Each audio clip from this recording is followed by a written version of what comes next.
WWE Night of Champions. You watched the show, and we're going to be talking about the main matches, or some of the main matches that we want to talk about, and your initial impressions of the show. You really enjoyed it. So did I, in fact. It's probably the first Saudi show that was actually really good. I'm going to be very truthful here. Watching a pay-per-view is not one of my most favorite things to do in life. When you, like if you spend your life working on a car, you don't want to go on YouTube and watch a guy rebuild an engine. So, but I'm watching the Saudi Arabia show at the behest, you like that word, at the behest of you. You said, check these matches out. So I tuned it in and I'm watching it. And the first thing that hit me was the size of the crowd. The second thing that I noticed was the enthusiasm in the fans, with the fans. Yeah, I think some people think that the Saudi shows are like North Korea or something, where the people in the crowd aren't fans or they've been forced to go there. It's not like that at all. These were really enthusiastic fans. Oh, energetic, and I mean, they're loud. And so I'm watching the match between Cody. It was Cody and Randy Orton. That was the first match. Yes, correct? That was for the King of the Ring title, the finals, and also who got to go to SummerSlam to challenge for, I don't know if it's just our world title. I think it is John Cena specifically. But yeah. So a lot of people say, why would you put that on first? That was the greatest decision they could have made, because they knew it was going to be a great match. Cody knew, Randy knew, and when they put them out there, that crowd was electric. You could actually feel it through the screen how electric that crowd was. So I'm watching the match. And, I'm used to all this flippity floppity, and a lot of other fans are too, back and forth and do a move. Like in AEW, they do the big move and they're up. One guy can give a big move to a guy and the guy's up before he is. There's no selling. I was watching Cody and Randy, and I got to give them credit. That match should be mandatory watching in every wrestling school in the world, because it took me back to like when I started. The first thing I was out there, I had a ton of energy. So I was flying all over the ring and doing all these bumps and stuff. And, just because I had the energy to do it, I'd get in the back. And the first thing the old timers would tell me, slow the F down.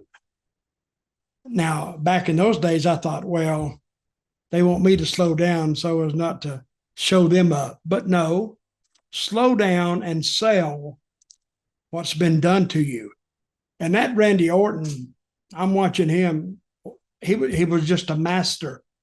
They were very serious about this match. And both of them were kind of like heels. Both of them were like baby faces. So they were just like two guys going at each other, and the crowd got to pick who they wanted to cheer for. And it was it reminded me of, like I said, of matches when I broke in. Slow down, sell, and tell a story. And that's what they did. Very, very good match. And I'm gonna have to give them an A plus on this. The execution was A plus. You had two professionals in the ring going at something that they have mastered, and the crowd enjoyed that. I enjoyed it. So if I enjoy it, the crowd, they enjoyed it. I liked the shots of the kids in Saudi, and they were going, "No way! Oh my God!" They're buying everything those guys did. And if you think if it was an actual fight, which sometimes it is, of course, but I mean, you would stand back and size up your opponent and think. And Randy Orton, you could, sometimes when he hears the voices, he told that story like, he was hitting himself in the head. Now you know he's going a little nuts, and anything could happen. But that match, probably one of the best matches I've seen in, I'd say, 10 or 15 years. Mm. I know a lot of people within the business praise Randy Orton hugely. What is he doing that other people are not? And I'm not just talking about slowing down, but they always talk about the very, very small things that Randy does that other people don't. Is there anything you can pick up? But he's old school.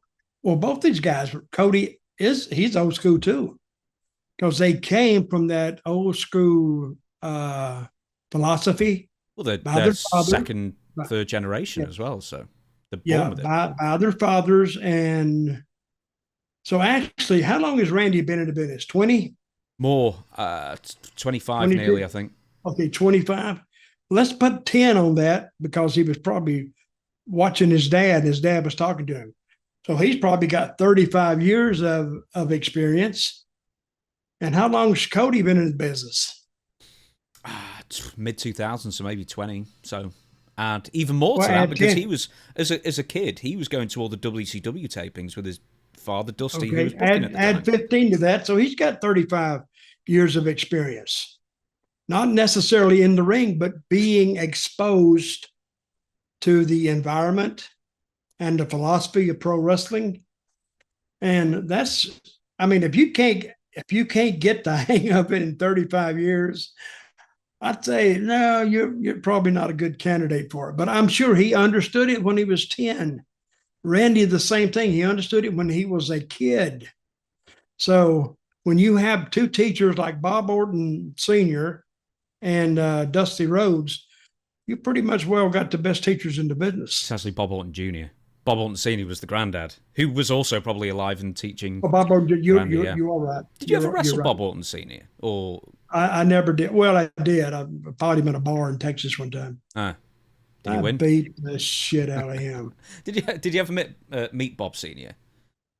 I never met him, but Junior I met, and I worked with him. It was like a night off.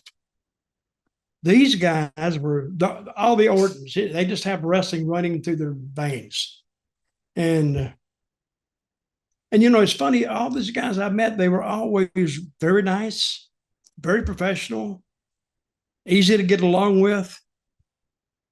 And that's probably one reason you don't have more fights in the dressing room, because, hey, you got to work for these guys. So I met him in Florida. Good guy. There's something that I noticed at the end of it, even though there was a tiny bit of shenanigans. Obviously, Randy Orton gets his comeuppance for taking off the turnbuckle pad, and then he's the one who goes into it. One crossroads and gets pinned. Great spot. Yeah. They led you one way, and you knew it that, hey, it was a great spot. It really was. One finish to a pin. It's just nice to see.